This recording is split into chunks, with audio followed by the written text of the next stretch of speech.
Sonia Soda, former Labour advisor and chief leader writer at The Observer, and by Giles Kenningham, who was David Cameron's former press chief in Downing Street. Very good evening to you both. I want to start with you then, Giles, because you've experience of those kind of statements, not necessarily, certainly not in these circumstances. What did you think then of Theresa May's strategy, appealing over the head of MPs, including, well, dozens, hundreds of her own who voted against this deal, to the people of the United Kingdom? Yeah, I mean, to some extent, it is the last throw of the dice. She's trying to mobilise public sentiment and create that wedge. And it was a change in tone, pretty aggressive in the delivery. She didn't look very happy.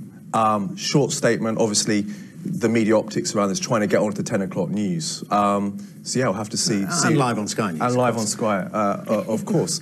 But, yeah, I think they've tried this before in terms of mobilising public sentiment. And it hasn't worked. Having said that, you do speak to MPs and they say on the doorstep, a lot of people are saying, well, hasn't it been done yet? Well, what's going on? So she, trying to drive that wedge there, interesting tactic. Certainly, I think for the Tory party, they've got to look at this and say, look, are we going to completely tear ourselves apart? Because at some point, they're going to have to come back together. And if they don't, it will be handing the keys to Corbyn to getting into number 10. Sonia, your thoughts on, broad thoughts on addressing the nation at this crucial time. To really get them on your side, though, don't you have to be popular? Yes, you do. And Theresa May certainly isn't, although I think you could look at sort of our crop of political leaders at the moment. I mean, Jeremy Corbyn isn't, his personal ratings aren't particularly high either, to be fair. But I think, there were a couple of things that really stood out for me from that statement. One was, I found it incredibly distasteful, actually, this effort to blame Parliament for everything going wrong. I think that's actually very anti-democratic. It's not the sort of language that you would expect to see, from the leader of one of the world's kind of oldest representative democracies.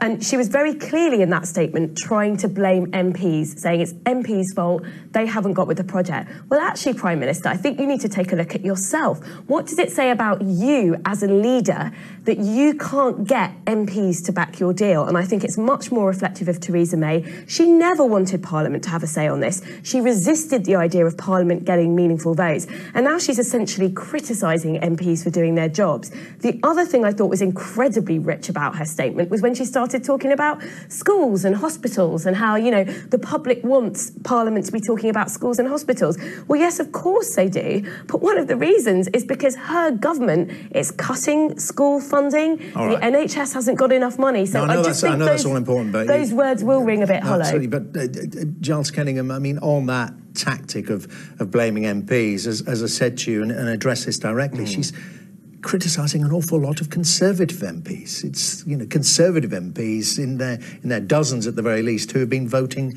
against her withdrawal agreement. And isn't the constituency they really answer to their own constituency associations? It is, but she needs to raise the stakes in this, because if the deal doesn't go through next week, then what happens? Do these MPs face a situation where there's a general election? I think if there was a general election, the Tories would be punished at the polls. It's careful what you wish for, so she does need to take them to the brink. And of course, we are living in unprecedented times where new precedents are being set every day. So in a normal situation, you wouldn't have MPs so openly criticising the Prime Minister. But that happens. Obviously, now she's taking the fight back to them. Yeah, and one thing's clear then, Sonia Soda, is the deal is coming back to Parliament again, and in spite of the Speaker's ruling this week that she can't if it's the same or substantially the same, so she has to find some clever wheeze to change it so as the Speaker decides it is substantially different. That's right, and I suspect that the Speaker will find a way of allowing a vote on this deal. Well, something might come from the EU Council. Exactly, something might come from the EU Council, just the fact that she's seeking an extension, that may well be enough. So I don't think there's any chance that this deal doesn't come before Parliament this week. I think there's going to be a couple of things to watch for next week. One is this amendment called the Kyle Wilson Amendment, which is an amendment from a group of MPs, which is really about sort of forging a compromise with the Prime Minister, saying, we as Parliament will pass your deal, but only if you put it to voters for ratification. Well, that'd be different. It would be in terms of allowing it through. Indeed, it would absolutely be different. And I think this is really a last-ditch effort now for people who are in favour of a referendum on her deal to try and get it through Parliament. And I think Labour MPs are going to be facing a very important dilemma next week. Do they vote for the Kyle amendment? Do they vote to sort of put her deal through so long as it goes to the people? Or do they hold off? And if they hold off, well, they might find themselves in a situation, say, next Thursday, where Theresa May is saying, will you either vote for my deal or it's no deal? Quick thought on that, Giles Kenningham. I cannot see a situation where Corbyn whips his MPs to vote against the deal.